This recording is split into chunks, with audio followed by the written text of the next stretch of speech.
How to create old vintage picture in Adobe Photoshop CC. Alright, grab your image like that. First you want to go to camera raw filter. If you don't have that, right click rasterize. Filter, camera raw filter. Make sure these are the settings.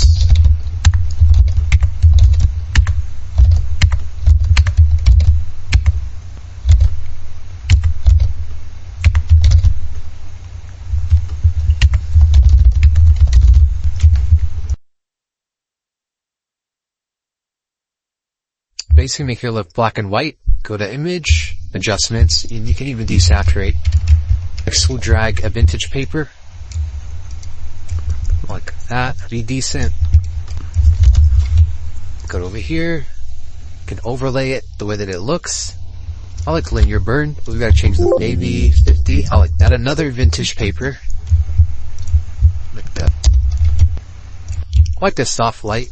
Let's change 50. Click on the image, go to here, go to filter, noise, add noise. You can add some noise just depending on how much you want to add. I see 10% looks good. The Gaussian, not too bad. And if you want, you can go to image, adjustments. You can add a punch of some contrast if you want on your image. Well, it doesn't really add much. I'm dragging this to the left for 50 image. Then go down under here. Go under to gradient map, and basically I'm just making this so it is a little bit color. You can see gray, still around like 25%, more or less, give or take. And if you want this to look a little bit better, you can always add more. Your paper, like that. And this is the before,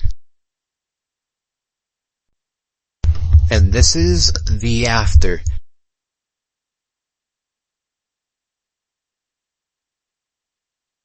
If you want to see more vintage photo, image, video tutorials like this, well then hey, check out all these other images and check you in the next one.